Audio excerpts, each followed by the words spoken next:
So good morning to everyone who's just joining us. My name is Neil Hudson-Basing and I'm the Corporate Events Manager for London South Bank University.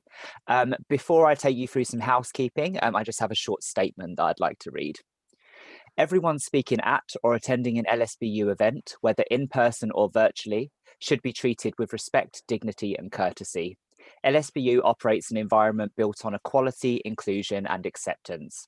We value contributions, feedback and comments and wish to create a space for sharing, learning, celebrating and bringing communities together. LSBU does not tolerate any form of bullying, abuse, harassment or discrimination. Inappropriate behaviour, including behaviour that potentially impacts or contradicts LSBU's reputation and values, will be treated seriously and acted upon. Anyone exhibiting any example of this behaviour will also be removed from the webinar. We want our events to be an enjoyable and warm experience for all. Thank you for adhering to these guidelines. I'm just going to take you through the Zoom functionality before I hand over to Alan. So we are in Zoom Pro, which means you can turn your cameras and microphones on, and we'd like to encourage you to do so when it's time for questions, if you're comfortable in doing so. If you'd prefer to use the chat box, that's okay, and we'll work our way through those after the presentation.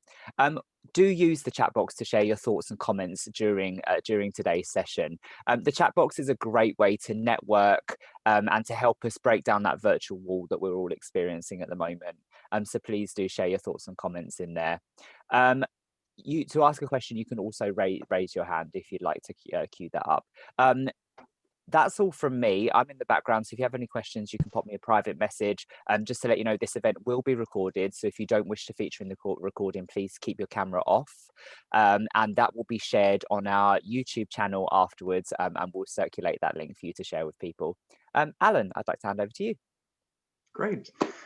Thanks, Neil, and thank you everyone for making time to join us today. The next thanks is to London South Bank University for supporting this event, and to SONET, who are the LGBTQ plus staff network, and I'm the co-chair of that network. So it's my privilege today to welcome our guest speaker, Professor Emerita Raewyn Connell. Before I do that, I want to just really quickly tell you a little bit about the series of talks that you've joined today. If this is the first time you're joining us, then welcome. We're doing the series as a year-long series of talks. There'll be hopefully one a month. I think it's going to maybe work out to one every 6 weeks, but over the year it will average out to one a month. We've had 3 this month as part of LGBTQ History Month. And so we're really pleased to have brought some fantastic speakers, and I'm really excited.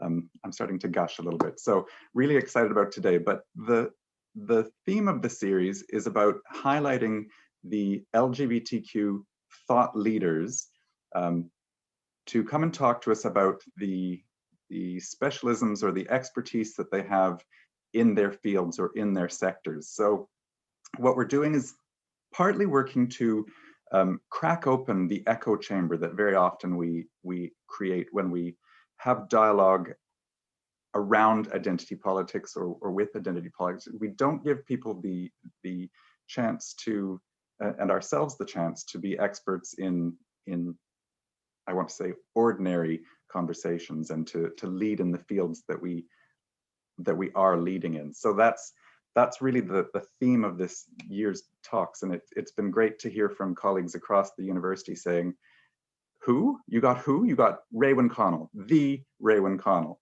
So that's exciting, and Raewyn, thank you for joining us. If you haven't met or heard of Raewyn Connell before, the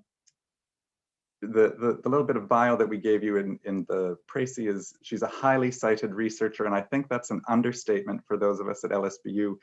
At last check, it looked to me like it was over 106,000 citations. So I think that the reach of her work is not to be underestimated. And she's written on topics from gender, Southern theory, and today she's going to be focusing on the good university. So to kind of round out my introduction, rather than giving you the full CV, I wanted to tell you just a short story of this series of talks and kind of how this has been formed. So the network is made of volunteers, and Neil gives his time on top of the job that he does as well. And then we invite our speakers. Now, Raewyn has very kindly mentored me through this, because this new series of talks I hadn't organized before. So she's said, well, actually, here's how we organize these things, and here's what this might look like, and here's some of the conversations you can have, and why don't you approach the union? This has all been really helpful for me professionally, for us as a university, and I think it will kind of speak to some of the themes that come out in today's talk around the value of academic labor and the value of universities. So I will stop talking now and hand over to our esteemed guest, Professor Emerita Raewyn Connell. Thank you, Raewyn. Thank you very much, Alan. I hope I'm coming through clearly enough. Good. And I'm going to share screen because I have a bit of a PowerPoint, believe it or not, really high-tech stuff. Here's my first slide, and I'll, even being very bold, attempt to go full screen. Bigara, there it is. Okay, yeah, good evening. Oh, sorry, good morning. It's a nice summer night here in Sydney. We've been having a thunderstorm not too long ago, which is not unusual for summer nights in Sydney.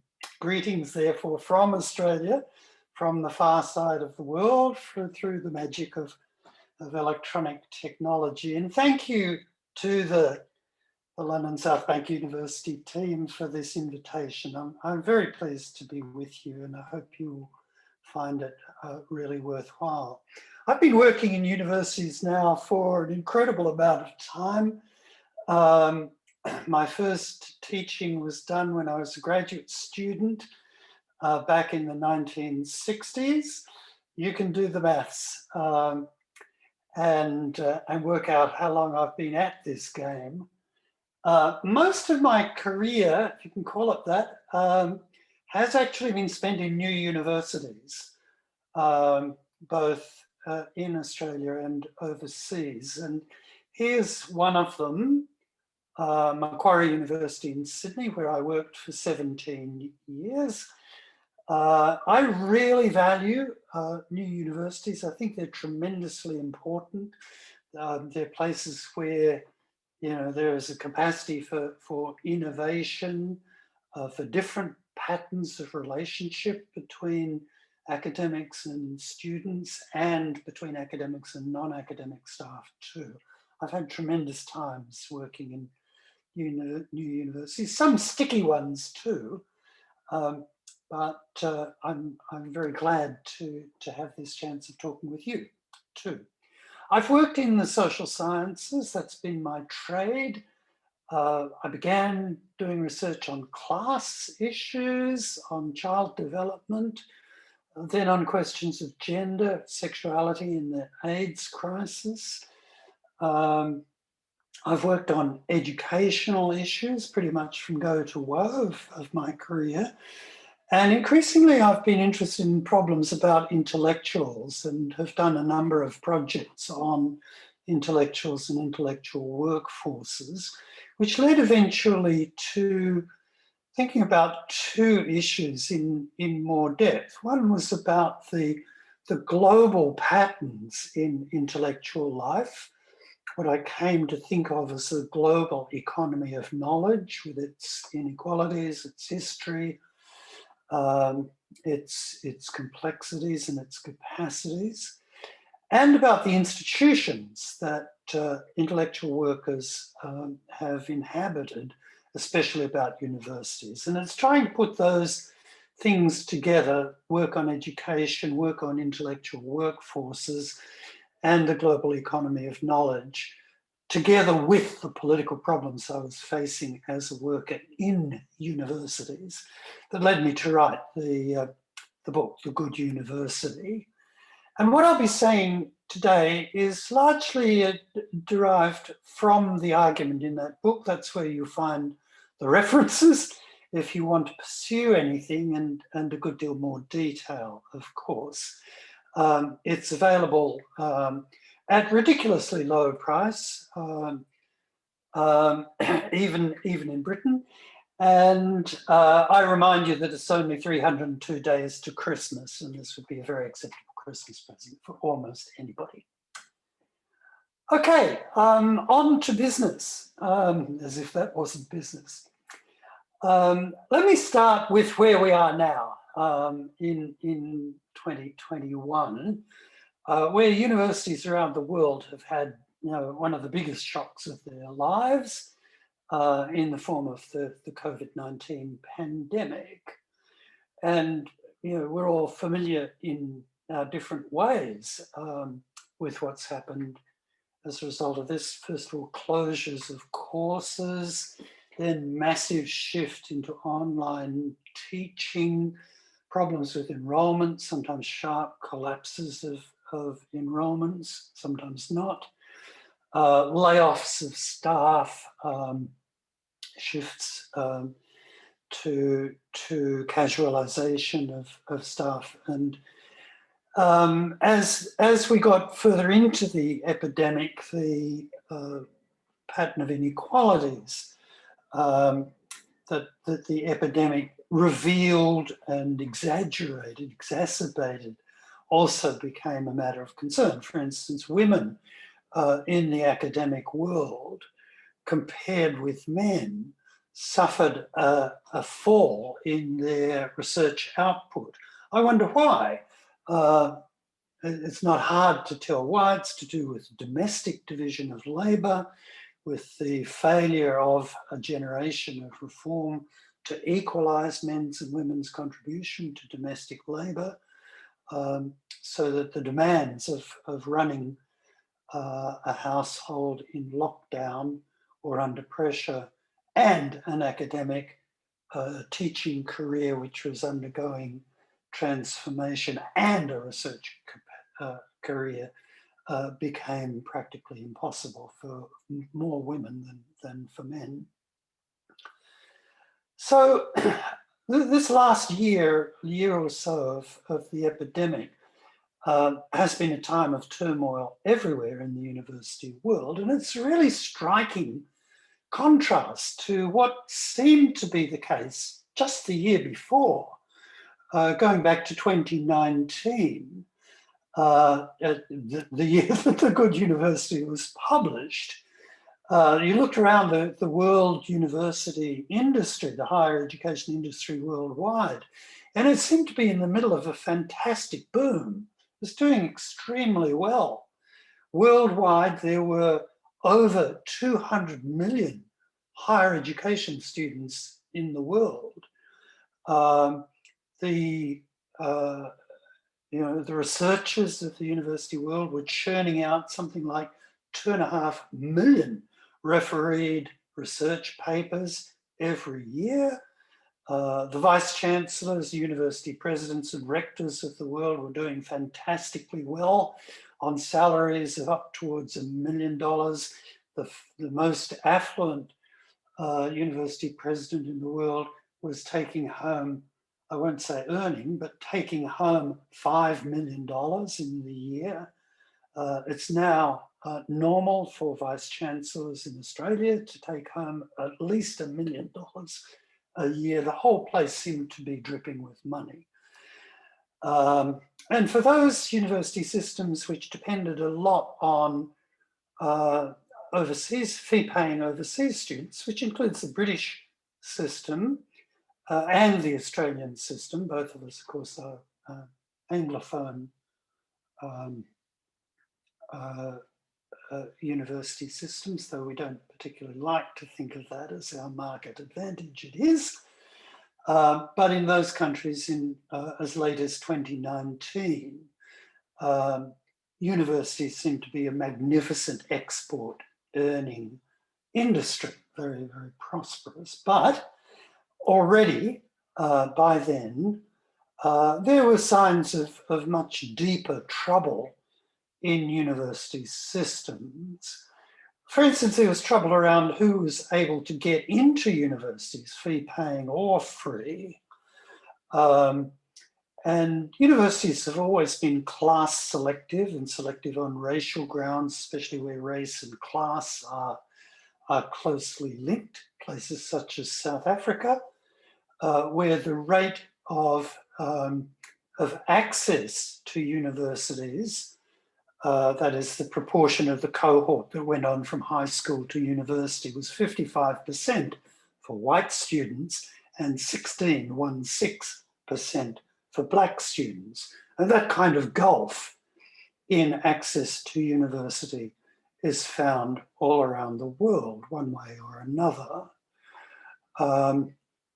Here's one example from a public university in India, which I have visited, the University of Hyderabad, good university, which had, like other public universities in India, a certain presence of the students from the so-called untouchable castes, the Dalit groups, who suffered from, first of all, low levels of entry to higher education. Those who did get in then were faced with a variety of kinds of discrimination and hostility, especially from upper class Hindu nationalist students, which got so severe at this particular university that one of the young men who were targeted for prejudice, a guy called Rohit Vemula,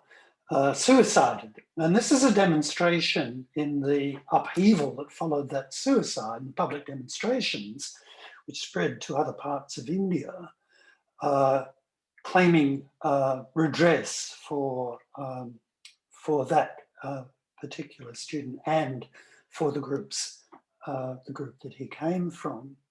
So that's a deep-seated problem of social justice in university systems.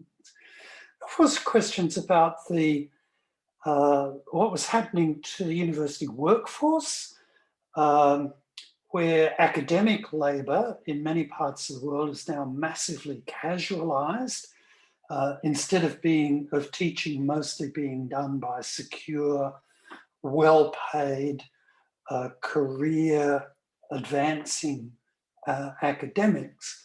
Most undergraduate teaching in Australia is now done by people in completely insecure forms of work, short-term contracts, part-time, hourly employment. Our best estimate of that on basis of data available to the union is that something like 70% of undergraduate class hours are now taught by casualised staff in completely precarious employment. That is something that the universities, of course, do not advertise.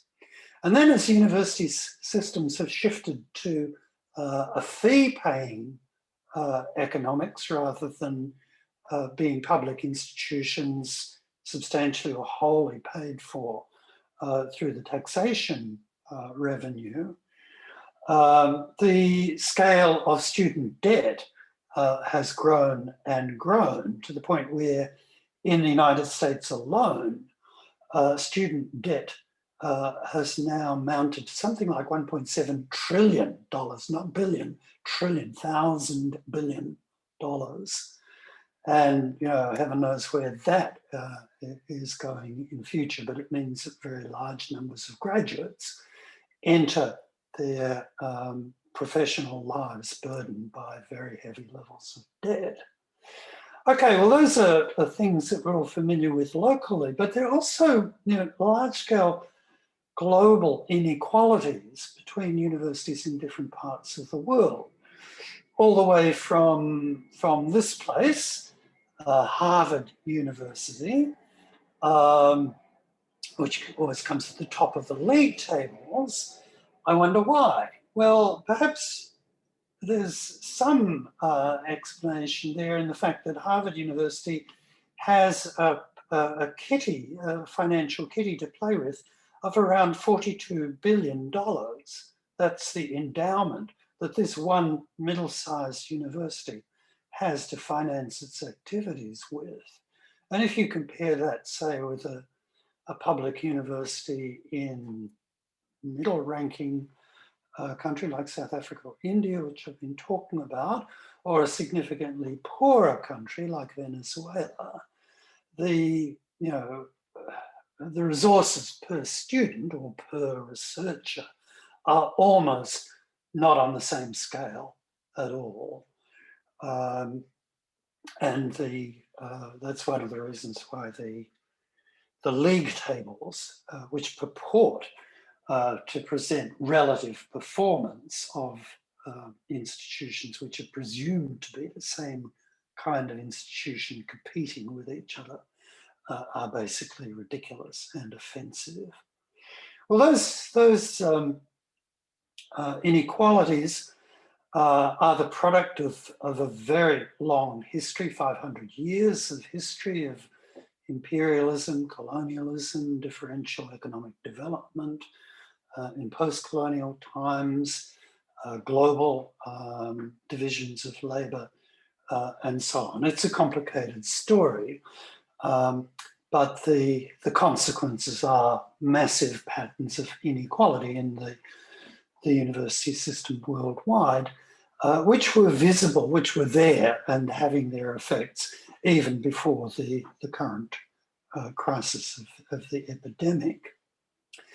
Now, in the last generation or so, certainly since I began working in universities back in the 60s, a lot of changes have happened in all parts of the world system. And we've seen the rise of a particular model of university, of organization of universities, which I want to spend a couple of minutes describing and analysing. It's what I call the Managerial University. Some people call it the neoliberal university, though I have my doubts about that way of characterising it. But it's certainly connected with neoliberalism as an economic ideology and with the broader economic changes that are often talked about under that heading. The crucial reason for the changing character of universities as organizations is a shift in public policy in most parts of the world, where higher education has been reorganized from the model of a public, sort of cooperative provision of a public service, to the model of a market where a large number of competitive firms are interacting with each other in rivalry with each other. That's if you like, the shift at the level of the university system as a whole, which has really had dramatic effects on how universities work internally. And it's very closely connected with a shift from the notion of that public financing of universities is the norm. So in the 1970s and 80s, Australian universities, take the example I know best, were 90% funded by the national government, and tuition was free. And that was a reasonably common model, although there are very few countries in the world where that is currently the case. I think Germany is one of the few where that is still the dominant model. So there's been a massive shift to the notion that higher education should be financed on a user pays basis. That's good neoliberal language. Or as we see it in universities, financed by fees, by student fees. Here's an example of that shift in an early stage. This is an institution you probably haven't heard of. It's called the American University of the Caribbean. One of the very early stages of this big shift was the development of for-profit universities or colleges in Caribbean island states, which basically served as medical schools or dental schools for students from North America, mainly from the United States, which operated under different kinds of regimes of control, and were able to operate basically as profit-making companies. There are now, I think, about 25 such institutions in the Caribbean. But of course, this model has now generalized worldwide. Now hundreds, perhaps even thousands of for-profit colleges and universities globally. So a crucial part of this shift was the discovery that higher education could be a significant field of profit, could operate basically as for-profit corporations.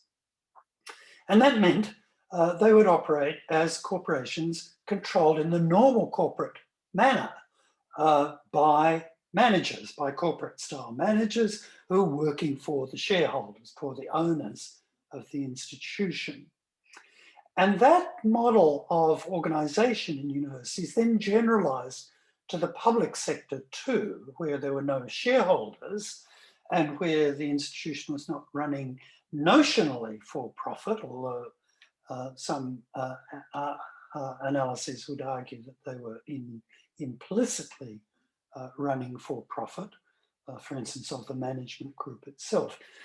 But the crucial thing was that in public or private universities under this new policy regime, the power of managers in the institutions rose quite dramatically. The universities had long been run by an elite of sorts, basically an elite of senior professors, held most of the organizational power in earlier stages of the history of universities. But in the 1960s to 1980s, 90s maybe, there was a degree of decentralization and even democratization in many universities, public universities at least, in quite a number of parts of the world. So there was a challenge to the old academic oligarchies. But that shift has now very dramatically reversed. Many of the more or less democratic mechanisms that have been worked out in that generation have now been reversed. We have institutions which are predominantly, not completely, but predominantly run by groups of professional managers. And I like to illustrate that with this little architect's drawing of managerial power in the University of Sydney, my home university. I'm a graduate of the university as well as a long-term employee of it, so I feel entitled to insult it. The building in the middle with the little tower dates from the 1920s, and that was actually a research institute, probably the first research institute ever in Australia at the time. It's then reverted to teaching spaces at a later stage of its history. But the splendid building there with the sun setting behind it and all the lights on and gleaming corporate style building is, of course, now the new home of the university management. And that, I think, is an architectural recognition of the kind of shift in the institution that's happened. Now, corporate managers work on economic models that attempt to increase income for the institution and to reduce labour costs. That's one of the crucial moves in corporate style management. And that has indeed happened. That's the principal driver of the casualisation of teaching, of the outsourcing of non-academic work, which has also accompanied the rise of managerial power, and the intensification of labour for people in both the academic and the professional parts of the university workforce. Those are familiar things in the corporate world, familiar moves in the corporate world, and we have now got it in our face in the universities. So there have been important organisational changes as well in the universities considered as organisations, as well as policy changes and changes in financing that are much more widely recognised. But there's also something else which is not, I think, as much discussed as it really ought to be, and that is the cultural changes in universities that have accompanied the corporate model and the rise of managerial power. This includes the redefinition of students as customers rather than as, in a sense, democratic participants in a cooperative process. Well, there is some debate about that. Here's an illustration of that from the University of Sydney from just a few years ago, when they issued a new student card to incoming students, and lo and behold, it was a Visa credit card. There's not just the student becoming a customer of the university, but the university facilitating the redefinition of the student as a general purpose customer for the corporate world as a whole. There is quite a broad cultural shift going on here. And crucially with this came a shift to the self-presentation of universities being increasingly through advertising, with the usual logic of advertising. Now, here's an illustration of that from the other university that I'm a graduate of, the University of Melbourne, so I'm entitled to insult that too. And they, for quite a number of years, have been running advertisements like this, which I find deeply embarrassing as a graduate of the bloody place and insulting to all the other universities, which, of course, the University of Melbourne needs as part of the higher education sector and wants to cooperate with in all kinds of ways. So, I mean, you'll be familiar with this kind of thing all over the shop. But I will in a moment say why I think this is deeply disturbing. It is not, a small thing for universities to be, relying heavily on this kind of self-presentation to connect with the wider public. Okay, well, that's a big change that's gone on in my lifetime. Which I find deeply disturbing, and though I'm officially retired now, I'm closely enough connected with many people who still work in universities to feel some of the effects of those changes. And I would argue, going back to what I was saying about the deeper trouble that existed in the university system even before the COVID pandemic came along, that there were crisis tendencies in the systems. There were things going deeply wrong with higher education, which we can take as triggers for change, as causes not just for concern and the writing of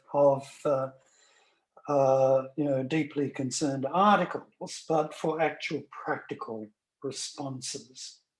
And I want to say that to me there are four in particular crisis tendencies or triggers for change that are of great importance. One is the impact on the workforce, both academic and non-academic, both of them. But there's been a destruction of careers going on, which is felt especially by young workers in universities who now no longer have the pathways forward that were open to earlier generations like me. And what I see is quite, and argue in The Good University in the book, is a developing crisis of reproduction of the workforce in university. You cannot continue to casualize and fragment and outsource your workforce indefinitely without causing difficulties in the labour process of universities themselves.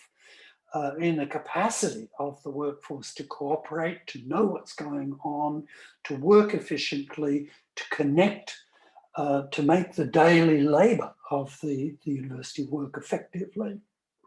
Managerialism is in fact deeply inefficient when you analyse the nature of the work in higher education. And it's that destructive impact, the sense of things constantly going wrong and a sense of aggressive, bad decisions being made to management, that has actually triggered quite a lot of industrial upheavals. This is a strike at Sydney University, which I was involved in back in 2013, which was triggered by exactly this kind of trigger, a proposed new contract, which actually degraded the conditions of employment of significant parts of the university workforce, as well as proposing a real wage cut over the lifetime of the agreement. That triggered an enormous amount of anger and action on the part of the workforce. Secondly is the impact of all this on students. I've mentioned the increasing and almost astronomical scale of student debt. And with that has come, increasingly, I think, widespread sense among students of a failure of the promise that universities held out of good, engaged education, frustration over the fees issues, the quality of work has also been spreading. Here's one example of that from South Africa, where just a matter of a few years ago, there was a nationwide movement among students called Fees Must Fall.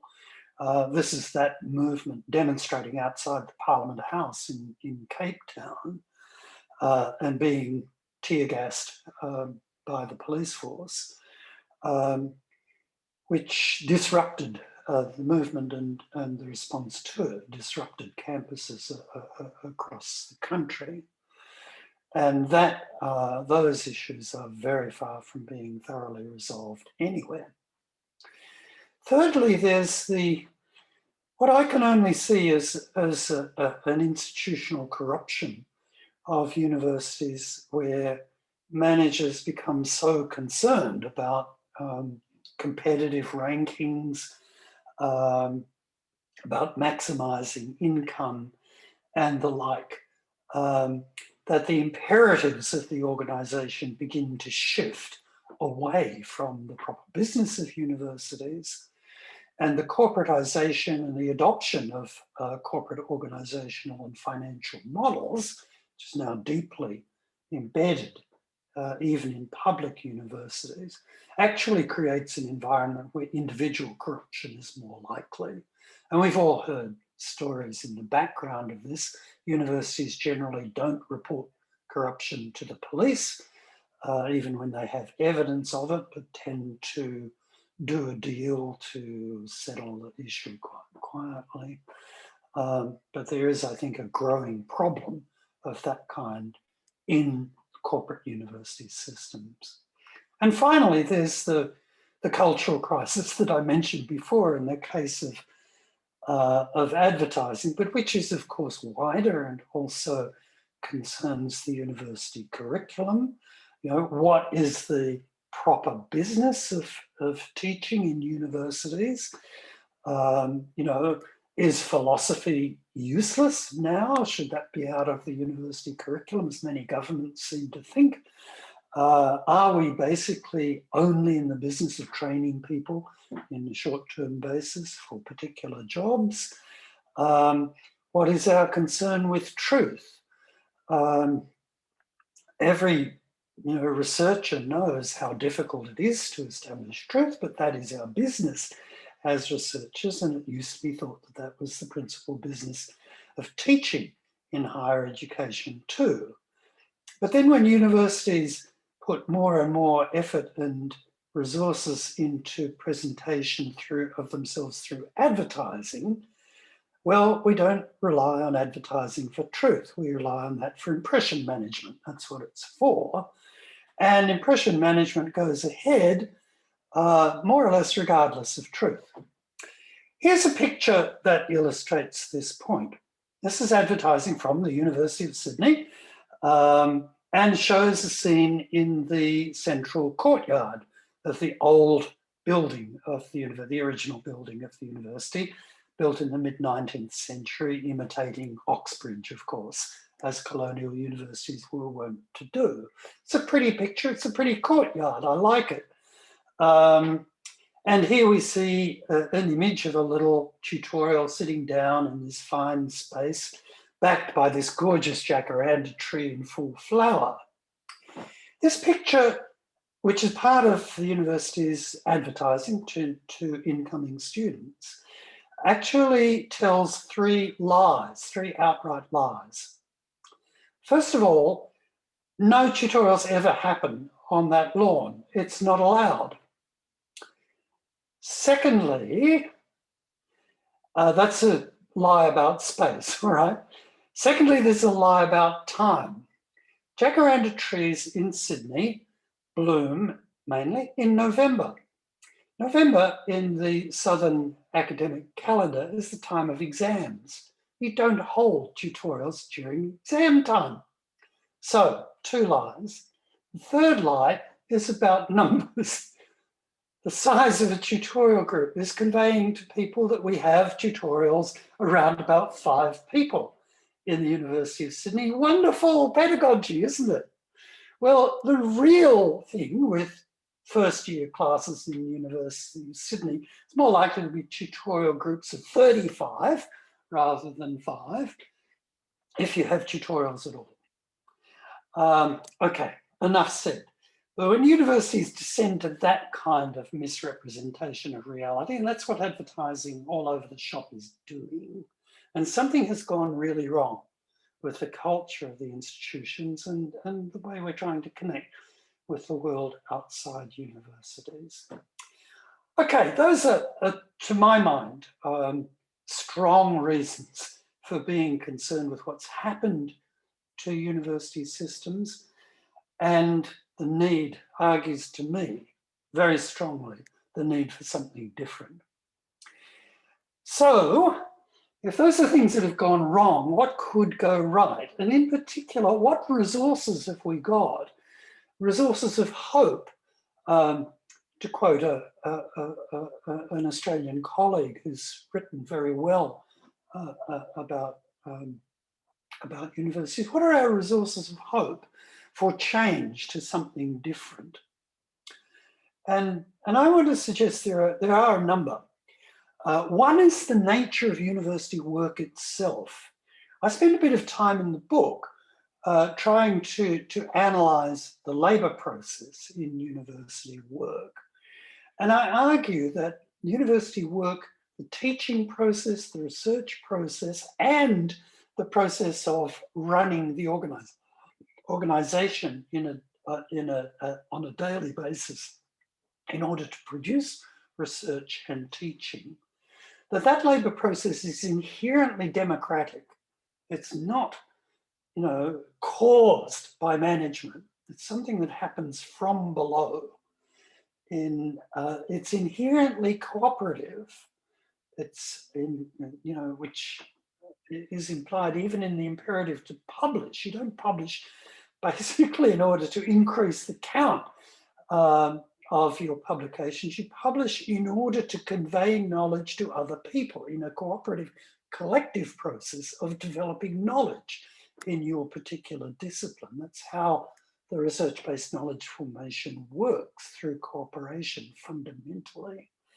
And the attempt to turn all of this into league tables and pick winners and so forth seems to me fundamentally to misunderstand the nature of university work, that we have in effect a resource in the work itself to build on. And finally, university work is inherently inventive, and we are constantly improvising. Teaching is an endless process of improvisation. So is research, I might say. I mean, it's disciplined improvisation, but it's endlessly inventive at every stage. And so also the organizational running of the university. So there are resources in the nature of university work itself, both for staff and for students, that we can build on. And there are also resources of hope outside universities.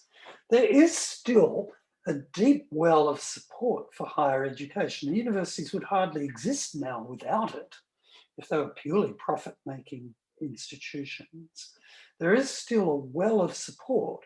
This is a picture from a while back, about 10 or 11 years ago, when there was a student movement in Chile in support of public education, public higher education, Chile being one of the more neoliberalized economies in the world, and one of the university systems which pioneered the expansion of private universities. So this was a movement, public movement initiated by students.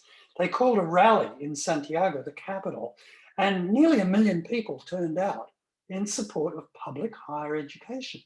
Hey, we wouldn't get a crowd quite as big as that in Australia, but there is still support for this, which we can build on. And finally, as a resource that we can build on, there's an amazing, rich history of struggle and invention in universities, which I wrote a whole chapter about. I'm going to show you a few examples of. There are democratic universities, there are anti-colonial universities, struggle universities, indigenous universities, and so on. Here's one which I love the story of. This is an institution called Visva Bharati. It was founded by the Bengali poet Rabindranath Tagore just 100 years ago. It's celebrating its 100 years, I think even maybe this year. Tagore was strongly critical of the colonial university system that had been created by the British Raj in India, which worked basically with the European style curriculum. He argued that in India, higher education ought to draw on Indian culture as well as European culture, but also ought to be a meeting place for other cultures in the world too, such as Tibetan and Chinese culture. So he set up Visva Bharati, as he put it, as a meeting place for different civilizations. This is a picture of the opening ceremony of Visva Bharati. I love it, underneath the trees. Let's launch all our universities that way from now on, at least in places where trees still survive. Anyway, it's still there. Visva Bharati survived. It had terrible financial problems for many years, but it's still there. It's now part of the public university system in India. And you can see its website with some thoughts from Rabindranath Tagore, of course, on the front page of the website. Here's another one, which I'm proud of because I was involved in this back in the 60s, where we set up what we called Free University in Sydney. Lasted a few years. There were something like 100 free universities at that time in the United States, several around Australia, some in Britain, some in other parts of the world too. It was a student-led movement to produce sites for student-directed, cooperative, democratically run courses and research programs. All welcome was fine. It, in fact, didn't expand very far beyond the radical student movement of the time, though it did have some connection with unions and with the anti-war movement at the time. It was a very exhilarating experience, and I very much encourage people to do it yourself in or outside the existing universities, of course, using the language that's appropriate to the time. The next thing that really interests me is that there's a whole raft of democratic knowledge movements that are not exactly universities, but could be part of the ecosystem of higher education in a way. And I love this one because this is a workers' movement in Sweden. The title of the book, Sven Lindqvist, a well-known Swedish author, the title of the book, which I won't attempt to pronounce because I don't read Swedish, but I know what it means dig where you stand. And it was a workers' movement supported by the unions to research the history of your job. And groups of workers would get together and look at the history of their own workplace, of the job they did, the occupation they were in, of the industry as a whole, of the region, of the economy of the country, so far as that shaped the particular institution, whether it was a factory, a timber mill, whatever. And it's a lovely book. I mean, even though I don't read Swedish, it's packed with examples of the photos, the industrial archaeology that these groups of workers were inspired to do. It's a popular knowledge production, popular research movement, in effect. And that happens also in the natural sciences, in ornithology, it happens in astronomy, a whole range of areas where democratic knowledge production occurs, sometimes connected to university work and sometimes not, but a resource, a kind of resource that a more democratic higher education system could and I think would connect with. And then there are, in the public sector, really interesting experiments going on in different parts of the world. This is from Bolivia in the Andes of South America, where a few years ago, the Bolivian government, progressive Bolivian government, set up 3 colleges to serve indigenous populations, which taught in indigenous languages and developed a curriculum which incorporated indigenous knowledge as well as the knowledge from the research-based knowledge system that's the framework of most university curricula.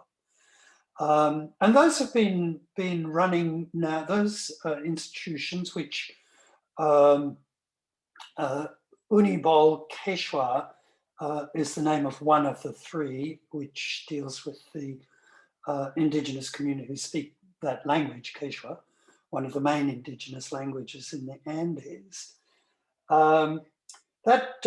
Those institutions have now been running for several years and have graduated their first completed students. So they're up and running as parts of the Bolivian university system. And there are others of that kind in Colombia and then in Central America too, in Mexico and in the smaller Central American countries too. So there's a whole movement of indigenous-based universities and community-based universities that give us examples of a different approach to curriculum and pedagogy, connecting with other knowledge formations than the one we're most familiar with. Okay, well, those are some of the resources we've got. Just a tiny fraction of the models and resources that you can find when you go out and look for it. This stuff doesn't circulate often through mainstream university publications or certainly not through university industry bodies, but it can be found. It is out there and some of it is very exciting indeed. So I want to wind up now. I think I've talked for long enough. I want to wind up by saying what I think would be the tasks of people who are interested in moving university systems in a different and more democratic direction. First of all, is the task of actually defining what that direction is, of defining what kind of university we really want. Because unions and university staffs have been on the back foot for so long, for a couple of decades now. It's somewhat difficult to shift onto the front foot and say, look, here's the kind of university we really want. But that is important to do. That's why I called the book The Good University. Focus on where we could be going, should be going as well. And I try to offer a definition of what a good university would be, that it would be a democratic institution, it would be engaged in a full spectrum sense with the community it was serving, that it would be truthful, that it would be creative in quite specific ways, and that it would be sustainable, not just in terms of energy, but in terms of the human participants as well. That's thinking at the level of an individual institution, but we also have to think at the level of the whole system, the whole higher education system. And there, I think a good higher education system will be cooperative rather than competitive, with institutions trying to work together and support each other rather than get in front of each other and do each other down. It'd be public and publicly funded. Of course, that's the only way you're going to get a cooperative system. It would be equal in the sense that funding would be spread equally across different institutions rather than steeply unequal, as is the case now. And it would have what I call deep diversity in its approach to knowledge. It would be interested in multiple sources of knowledge, different forms of knowledge production, and willing to integrate, just as Rabindranath Tagore was willing to integrate different kinds of curriculum material in the actual taught curriculum. Now, okay, that's the utopian moment. And utopia matters. I mean, we do need to be thinking imaginatively about what we want rather than just what's going wrong, long as I've raved on about that.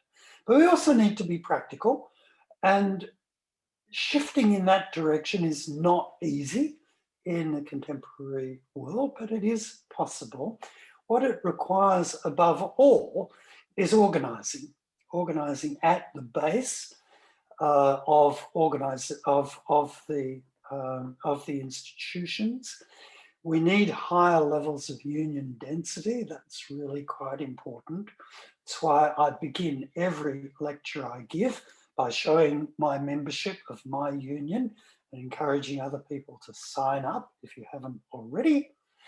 It also needs that's for the workforce, for the employed workforce of the university. It also needs engagement in organizational transformation by the students. In other words, a model of what a student is, which is the polar opposite of the student as passive consumer of a service offered by this corporation. That's not the way that higher education will effectively work. So whatever staff and student organizations can do to encourage higher levels of student engagement is going to be very important. And finally, as will be obvious, I guess, from the range of examples that I offered of possible models, we need to multiply models of higher education. I mean, one of the really bad things about the league table approach is to suggest that you know, in a league table dominated world, everyone is supposed to converge on the market leader. So we're all supposed to be like Harvard. And by God, a lot of university managers do think that way. You know, what's Harvard been doing, or MIT or Stanford or whatever, and let's do the same. We should be doing the opposite.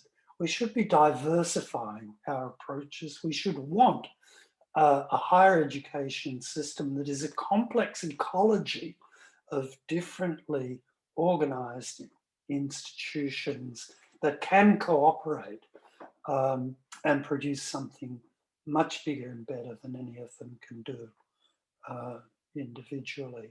And that applies both in education and research. I think we need diversity in research approaches as much as in teaching. So at this point, I'm done, and I hand over to you, the participants here, and other people that you can bring into these conversations. How things go in the future will depend very much on your engagement and your inventiveness in dealing with the kinds of issues that we're facing in university systems now. So go for it. And thank you for listening. And I hope now we can have a good conversation about this. Thank you. Thank you, Raewyn. That was fantastic. We have 10 minutes or so for questions. And Alan, I'm going to come to you first. If anyone else would like to ask a question, if you could pop your camera on, that would be great. Alan, over to you. Thanks. Raewyn, that was, I mean, fantastic. And I've got a page of scribbles of notes. So I will invoke chair's privilege and ask the first question if I can. Sure thing. But one of the things that struck me, and I'd kind of composed my question and then had to critique my own question, and you might comment on it in your answer, but to ask it, it's, can we as a university, LSBU as an example, leverage or utilize these ideas around social justice and equality and equity within our USP? Now you can hear, even as I've composed that question, that I'm buying into that market ideology. But maybe could you comment on that a little bit? Yeah, I mean, it's the nature of a policy regime that you can't just choose to exit from it. You know, if you're staying in the institutions and you're staying in a certain funding system, you have to deal with the practicalities there. I can't see any reason why it would be impossible to, so to speak, market oneself as a democratic university, which could be, you know, seriously attractive to people as a place to work and as a place to study, because it had a different ethos from the one that the logic of a competitive system was inviting universities into. The hope would be that your competitive advantage as first mover would rapidly be lost through the dramatic and desirable model effect, and other universities would come crowding into this turn towards more democratic approaches to teaching and you know, organization. But there's, I can't see, I mean, when because I really I have not worked in the British system, and I don't have a hands-on feel then for, you know, how change is likely to happen. I don't know what the costs of such a move would be, but I can't immediately see a downside of the university presenting itself as a better place to work than other institutions are.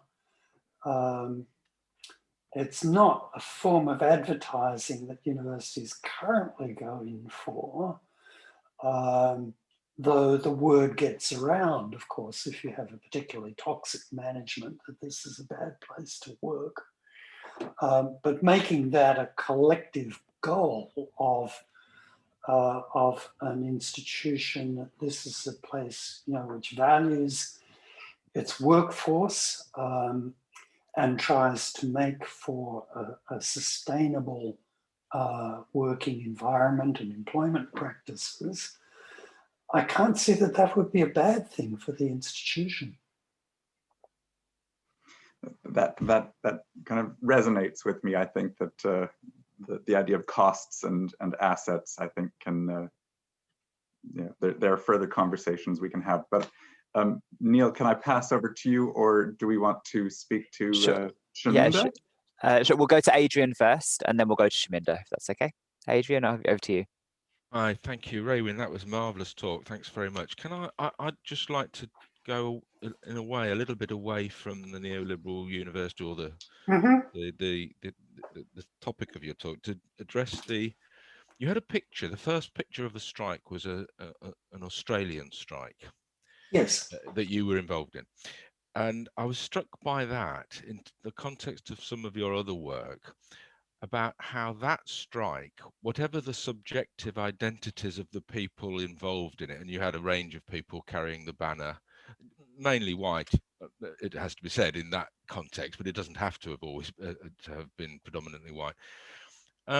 Whatever their identities, that struggle brings them together.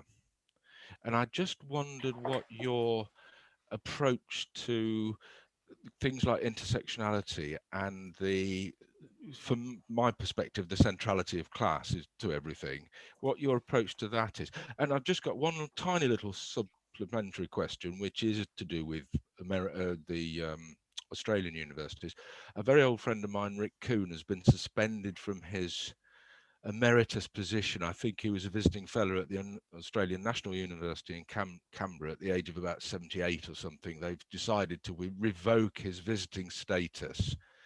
I just wondered if that was a cause célèbre. There's a petition going around the international university sector. I just wondered why they'd done it, if you know, and how that connects to neoliberalism, if at all.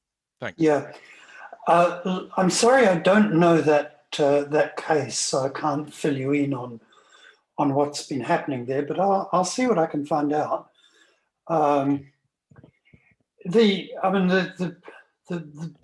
The background question you ask is a highly relevant one, and is certainly a critique I make of my own involvement. For instance, back in the 60s, that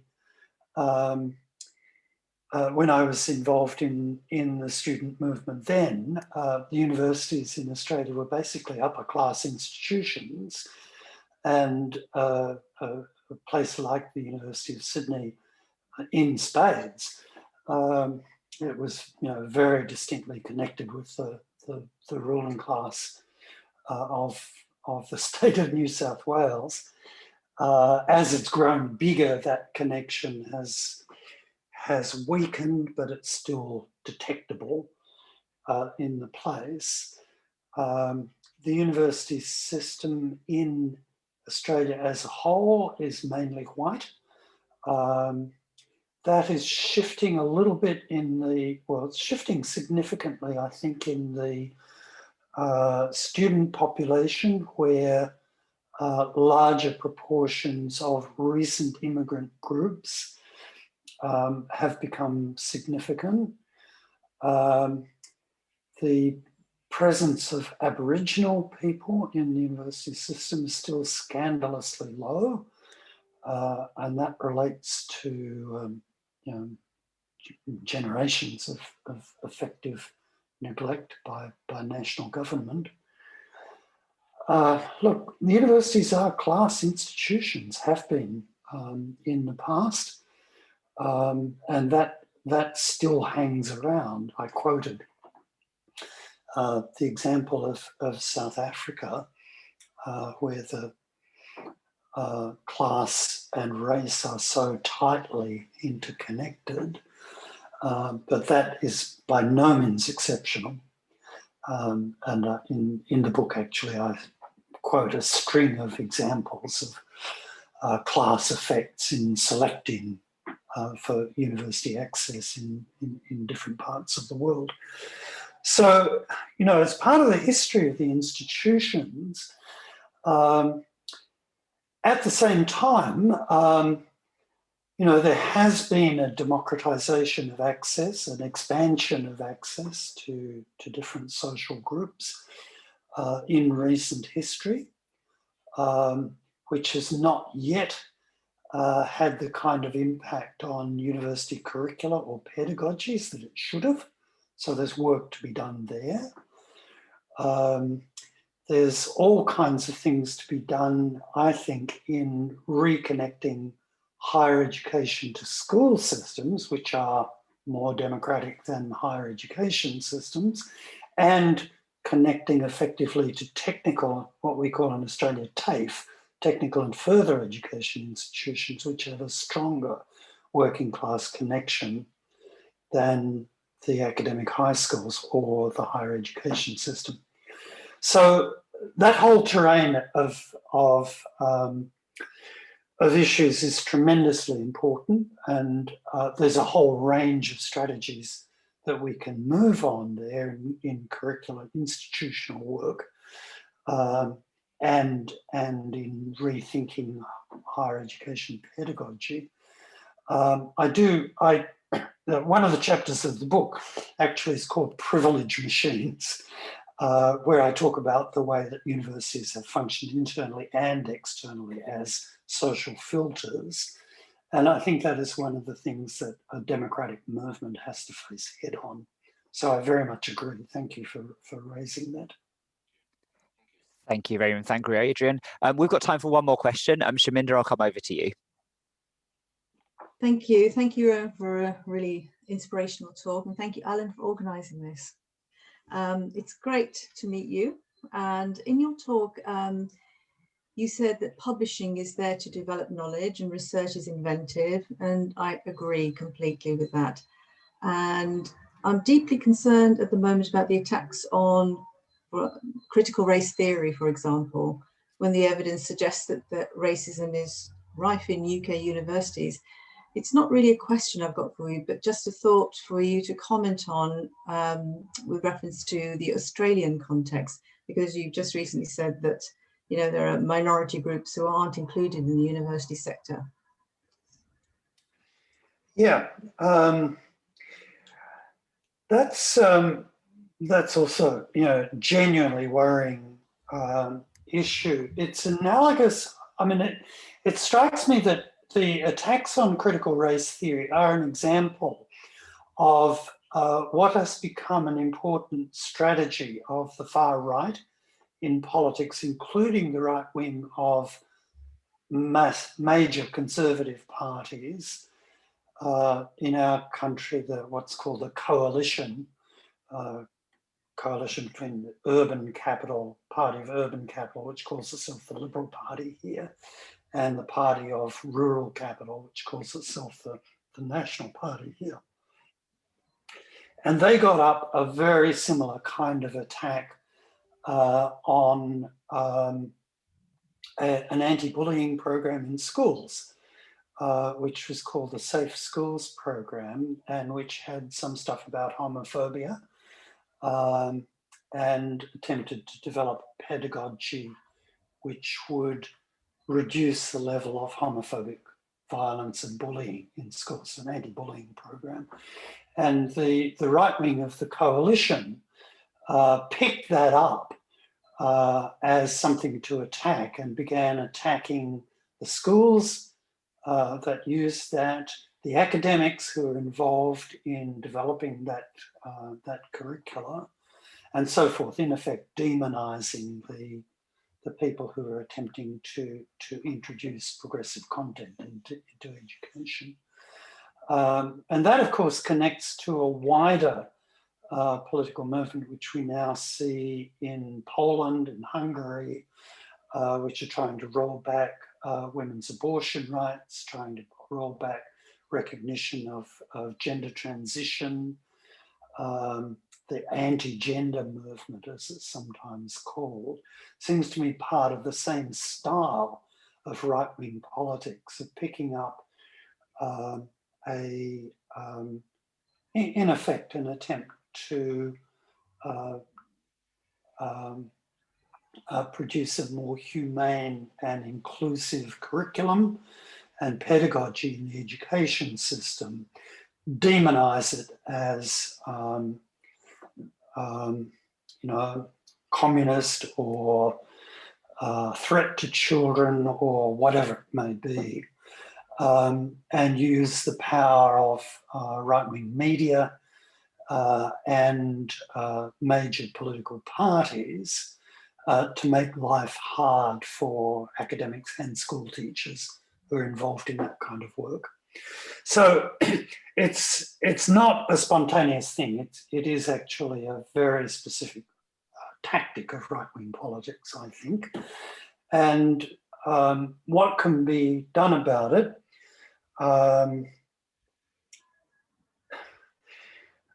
You know, is to some extent, we depend on university managements doing the right thing, of not engaging in a McCarthyite kind of response, but of asserting the, you know, the autonomy of thought in universities and the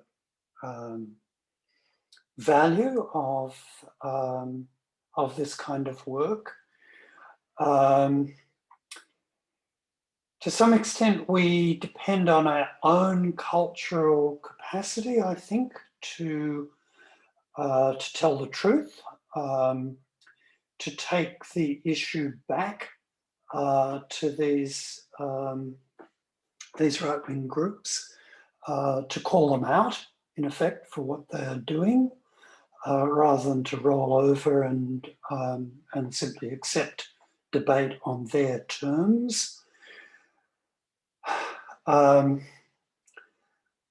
know, there are responses we can make, I think, using the cultural resources in universities, but it's not easy. But it is important to keep up the practical work, the educational work involved in whatever form is possible. So I mentioned the case of Aboriginal people in Australia. There is an Aboriginal presence in Australian universities.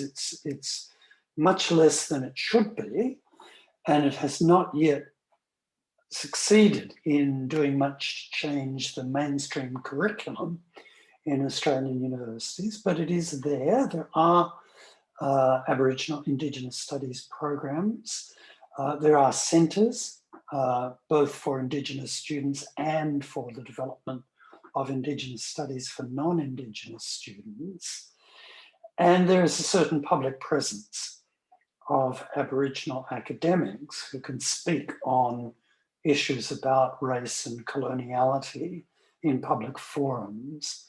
And the support that we can give to them through unions, as individuals, through teaching and so forth is really quite important in keeping that resource in being. Thank you so much. Thank you. Shaminda, that okay? Cool. Yeah, mine was muted, so I just want to say thank you. Thank you. That's all the time we've got for questions. Thank you for everyone for sticking with us. Alan, I'll hand over to you to close. Thank you, Raewyn. Raewyn, thank you so much for joining us and for being a part of our knowledge community at LSBU. I think we've all taken away so much to think about, to kind of sound cliche, but for me, I think the kind of glue that holds all of that together is something that we're discussing, which is around universal design. And part of the raison d'etre for this talk, falling within LGBTQ History Month, is this idea that we can't have equality for some, we must have equality for all. So thank you for speaking to that so eloquently through your talk and through your answers to the questions. And thank you to everyone for joining us. Please come to more of our events at LSBU and more of our events at SONET. It's nice to see you all, and thank you for collectively making this what I think was a very successful start to a Thursday morning. Cool. Thank you for having me. Take care. Thank you. Bye-bye.